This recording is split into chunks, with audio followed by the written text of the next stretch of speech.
Hey, what's going on, everyone? Appreciate y'all coming here and checking out this video. In this one, I'm going to be sharing with y'all some things that I discovered really late in Fallout 76. I've been playing this game for a very long time, so hopefully these things that I do share with y'all in this video are something new and interesting to you. That is the goal out of creating this. As you can see here, starting off with my playtime, you can figure out your playtime by going to challenges, right?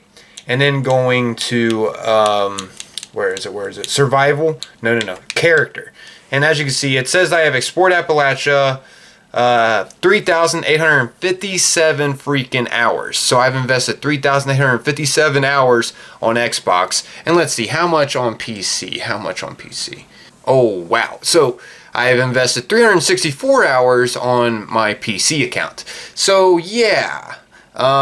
Been playing this for over 4,000 freaking hours. The first thing I'm going to be showing y'all is something newer in the game because this is the Burning Springs update, but still nonetheless, this could be something that you could easily not have known. As you can see here right now, I am over at Highway Town. So from Vault 76, you come over here at Highway Town, and then you'll choose to fast travel to the bounty board once you get over in this area. And this will be what the location looks like. You know, Cooper Howard, the ghoul, is located right here from the TV show. But yeah, from him, if you head up to this vendor right here, look what you can purchase, guys. In case you didn't know, you can purchase some very valuable plans. As some of you may know, they took away Milepost Zero. Bethesda did. They removed Milepost Zero. It's just something that wasn't successful in the game. And they put the rewards that we got from Milepost Zero here. Vault 63 Laser Carbine with all of its modifications. And this just costs caps, guys. So you can buy this stuff for caps. Yeah, pretty cool to know in case you didn't know. Now, carrying on from this chick, if we head up here and head this direction to this area right here, monsters, you can find Wendy. And you can also purchase some interesting things from her as well, such as the Dom Pedro mods. If you missed that in the past, you know, the Dom Pedro modifications from that mini season, you can get the stock mods from here. You can also get some interesting outfits, a backpack, snow globes. I personally like this one, the Hunter's Handbok outfit, which that's the outfit that she is wearing. So yeah, good to know. Real quick, I'll just show you. I have the outfit on as well. It's what she's wearing. But yeah, it looks sick. I like the way it looks. It's like samurai style. As some of you may know, Wendy was like completely cut from Milepost Zero. There's a lot of issues with getting her in the game, but they officially brought her in the game over here at Highway Town. Anyways, from her, if we head this way, just drop down here, and then head right over here to this guy, Mac. Check out what he sells. He also sells things that were from the Milepost Zero area, such as the Persian wall rugs, the makeshift wine rack, the Norn awning. I mean, you get it. A lot of unique items that you can get from here for caps. Once again, you can also purchase a small backpack from here too if you don't have a backpack on like your new character or something. Well, you can get it from here if you wanted. Yeah, definitely check this out, guys. This will just cost you caps. Wendy's items though will cost you gold. But yeah, either way, good to know. In case you're wondering where did all the Milepost Zero items and stuff go, they went here to Highway Town. Now I want to get into some interesting topics that are really mysterious. Before I get into all these though, since you made it this far, I just wanted to give a quick plug. In case you don't know, I do have a Discord, guys. Consider following it. A link to it will be down below in the description. We do tons of raid carries. I have a big group in the Discord that help players go through the raid and, you know, get leveled up, get good gear, and get everything that you can get from the raid. In case you don't know, you also stock up on a lot of ammo from doing the raid. You also get a lot of aid items such as stim packs and etc. So yeah, consider joining our Discord. A link to it will be down below in the description. Also, I have a Twitch, in case you don't know. Feel free to stop by. I'm always live streaming and carrying people through the raid. Even if you don't exactly need a carry, you just need like some teammates, well, we're always available during the live streams. Feel free to come join in, and heck, if you're feeling generous enough, consider subscribing. That support is greatly appreciated. As you know, the Fallout 76 streaming community is super small, so that support is, once again, greatly appreciated. But yeah, consider stopping by. I'll have a link to my Twitch as well down below in the description, guys. Anyways, now let's go ahead and get into these interesting, mysterious secrets that you may not have ever even known was in the game. Check this out. In this one, I'm going to be getting into something mysterious that happened over here at this location in Fallout 76. As you can see, the location is called National Radio Astronomy Research Center. So, yeah. But yeah, let's go ahead and head on inside this place and get into all of this. I'm going to go ahead and clear out this place just so there's no disturbances when I'm showing you these mysterious things. Alright, so I think that about covers all the enemies. Now let's go ahead and get into these things. The first one I'm going to be showing you will be located up at the 3rd floor. A way to get up there quickly is just going over here to this stairwell and heading up the stairs to the 3rd floor. And on the 3rd floor here, you just want to enter this room right here, and we can find a holotape that's titled Something's Up. Let's go ahead and listen into this. This is the first mysterious thing. There's some weird shit going on here, man. What are you talking about? I know we just started our internship here, but I can already tell there's something off about this place. Like what? I heard a couple of the full-timers talking about some off-the-wall stuff. And wait, are you recording this? What the fuck, man? What's going on? You were told to keep your head down and do your research, Jonathan. Wait, who are they? We need you to come with us, Jonathan. Yeah, very interesting. And if you notice, the people who were responding to Jonathan Wojciechowski, their names were kept unknown. However, Jonathan's name was above the text dialogue. I don't know also if his name was supposed to be a little nod to Monsters Inc., as in Mike Wazowski, because the Wojciechowski part does seem kind of similar. But either way, this is something interesting. I'm not exactly sure what Jonathan knew and wasn't supposed to be saying, but obviously it was something top secret. You can also find the research center key on this desk that you found the holotape, which this is used to just unlock a door in this facility, and you're not missing out on too much going inside this room that it unlocks. You can find a safe in here though that you can loot. Anyways, back to the interesting things that you can discover in this place. Starting from where we left off, where we found that holotape. This next mysterious thing that I'll be showing you in here is the emergency order A19 that you can find. This will be located down on the 2nd floor. And I will say there's multiple copies of the emergency order A19 around this facility. However, this one has something different on it than all the others. As you can see, you can find the emergency order A19 right here on this table next to the data review terminal. And if we read this, as you can see, it states, "To all remaining staff, you are hereby required to enact emergency order A19. Destroy all non-communications terminals. Run procedure T79AC on communications terminal. Destroy all hard copies. Evacuate and maintain silence." And at the bottom, what makes this different than all the other emergency order A19s that you can find around this place is that it states in the bottom right, "No, I don't think so. Someone needs to know." Which I'm assuming whoever wrote this was the person who wrote in this data review terminal. Anyways, next I wanted to show you what's on this review terminal. This terminal helps explain a little bit more over what took place here.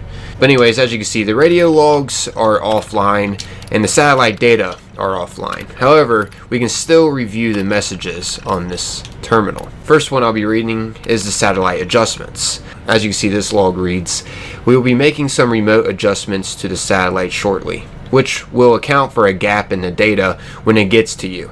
Just wanted to give you a heads up so you wouldn't worry like last time. The war's got everyone on edge, but to my knowledge there aren't any foreign armed forces in low orbit space tampering with our equipment." Anyways, next up here is deep space logs. This says, Lucius wants the next batch of logs reviewed by the Monday morning meeting. Sorry to ruin your weekend, but we've got to move fast on this. As you know, we have limited windows to gather this information, so it's important to finish trawling the data before the next test so we can make any necessary adjustments and move on. Next up here is incoming data dump. Heads up, big test scheduled for early this afternoon. The team at the National Isolated Radio Array has finished their calibrations and they're on standby. According to Lucius, this one might be our cleanest signal yet, so be prepared for a buttload of data coming your way.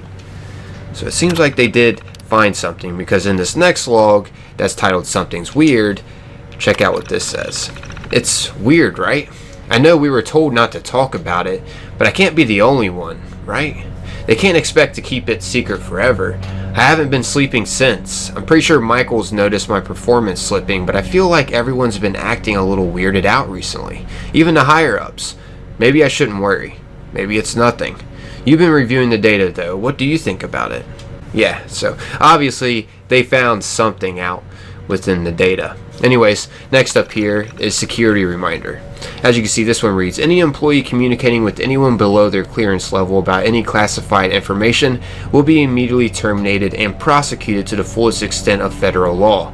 If you are not sure if your communication follows this mandate, be safe and say nothing at all.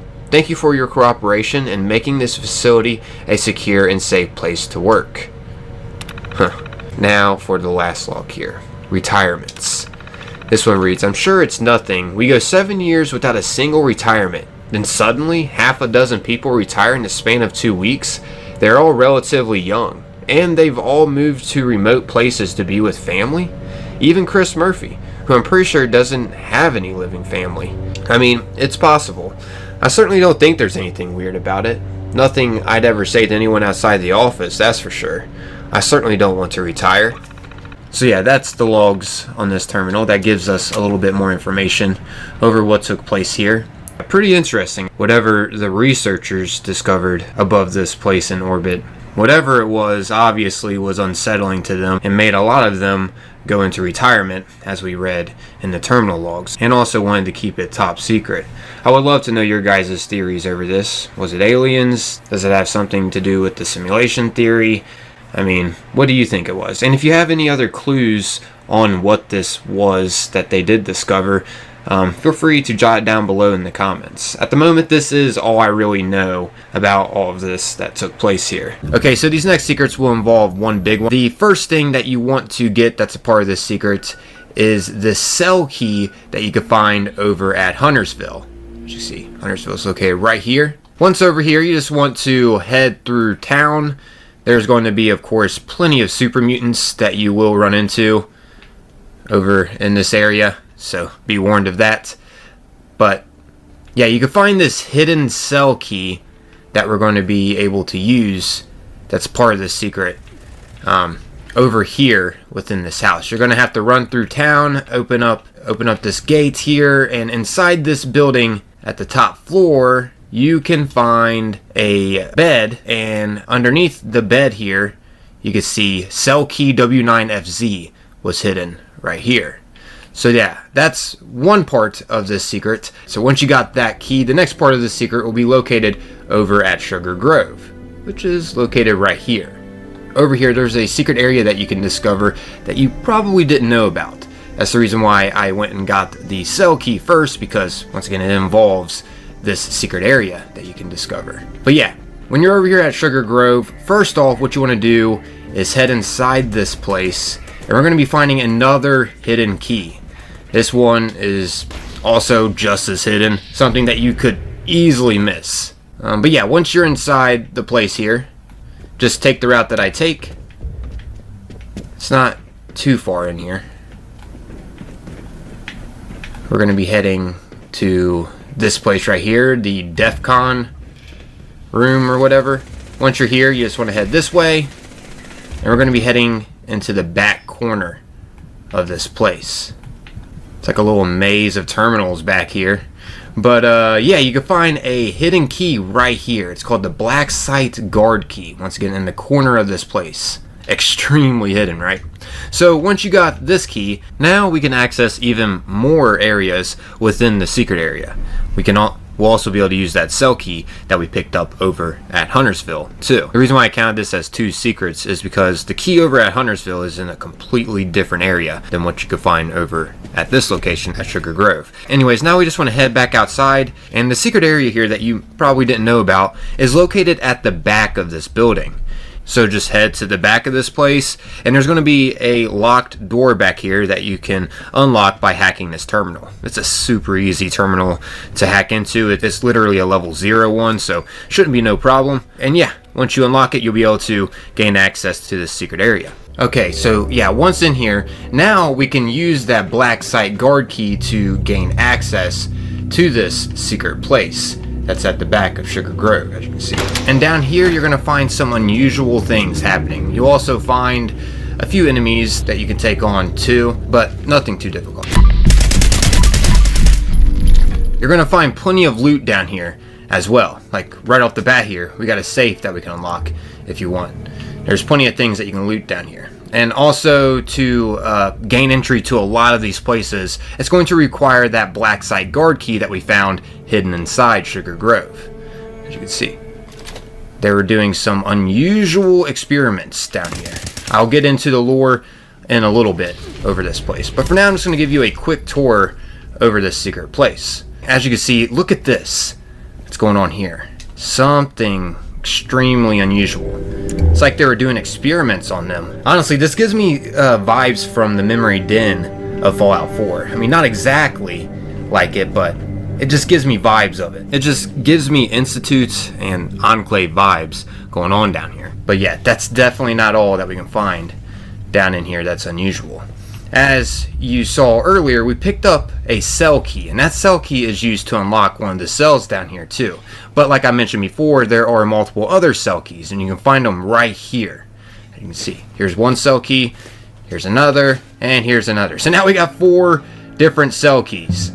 And once again, there's more things that we can loot around in the vicinity. Just be sure to be searching around in this area. I'm not going to go over all the loot that you can find down. Just going over the key things down here, such as unlocking this door with the cell key. You see, here's inside this cell, and keep in mind there may be some random items that will spawn in each of these cells. Right now, nothing spawned in this one, unfortunately. But carrying on, here's another cell that we can unlock. Inside here, there's a loot container, chem box, some canned dog food. Obviously, they wasn't treating the prisoners in here so great. But carrying on, inside this one, there's plenty of things that you can loot too. It's like a little armory in here. And there's a safe, once again, right here too. Keep in mind that sometimes different items will spawn on these shelves. Like you could find a fusion core potentially sometimes on these shelves and stuff like that. Just because you don't see the items spawn for me during this tour doesn't mean you won't find some items, some static items just around in the area. But here's another cell that we can unlock. We can unlock this one thanks to the key that we found over at Huntersville. Not a whole lot going on in here, but we can tell that this is supposed to be a top secret area. After all, this place is labeled a black site place. Not exactly sure if Bethesda has plans to maybe update this location in the future or something when, you know, they start introducing the Enclave more. I don't know. But yeah, at the moment there's nothing too significant that we can find down here. But we can find some interesting lore though that describes what was happening at this top secret area. Anyway, speaking of the lore, let's go ahead and get into that next. Right next to those bizarre rooms that I told you it looked like they were doing experiments on people at, well, it turns out they were doing experiments on people. We can find this out by going up to the director's terminal right here, once again next to the strange rooms. It's literally right next to a window that's observing these rooms. As you can see here, you are going to have to hack into this terminal, which it's super easy. Once again, to hack into this, it's going to require a level 0 skill level. So yeah, once you're in, you'll have a bunch of different logs that you can read about the different experiments they were performing on these Somnus agents. And fun fact, Somnus in Latin means sleep. So these were sleeper agents, which makes sense because they were totally hypnotized and wasn't aware of what they were doing. That's why when you hack in this terminal, it states Project Somnus.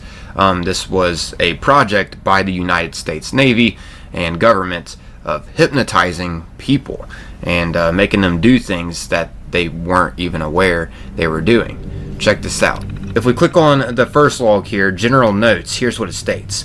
Need to cut down indoctrination and reprogramming time. Current averages are at about 3 days. If we could get this average down to 1 day or a matter of hours, it would greatly reduce suspicion. Until then, we will need to continue to rely on individuals with no immediate family.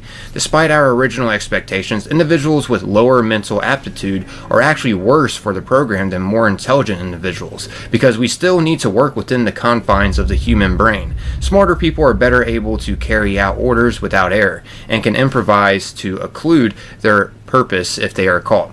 Factors other than intelligence seem to influence malleability. After what happened with Somnus agent AJM1068, it is evident we need to speed up our progress on the ability to deprogram individuals. So they were brainwashing and programming individuals to do operations for them, and then they would just send them back after the operation was done, so there wasn't as much suspicion of them going missing. Also, they would prefer to do these experiments on more lonely people, so suspicion wouldn't happen as fast of them missing for a few days or whatever. As you can see here, for an example of this person they experimented with, it states exhibits signs of resilience to reprogramming. Double next session. If she still manages to resist, a partial wipe may be in order. We can always drop her outside her home and make it look like a late night bender. Her propensity for overindulging in alcohol is one of the reasons we chose her for this exact reason. So yeah, they were able to return her after experimenting on her without as much suspicion. Freaking creepy, right?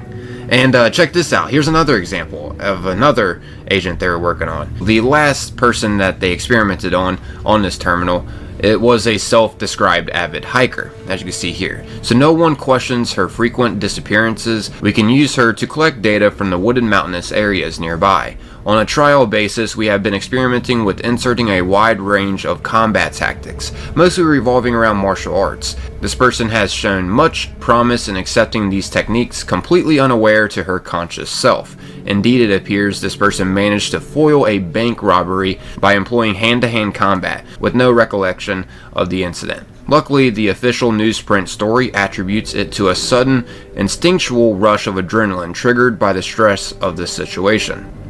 So yeah, this was happening pre-war too.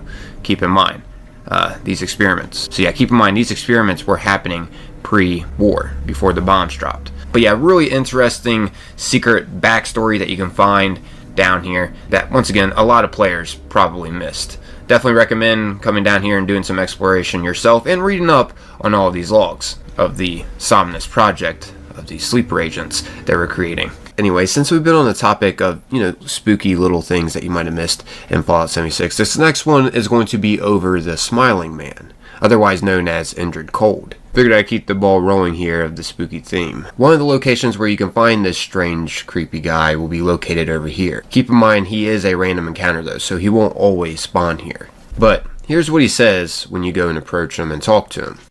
Yesterday upon the stair, I met a man who wasn't there. He wasn't there again today. Oh, how I wish he'd go away.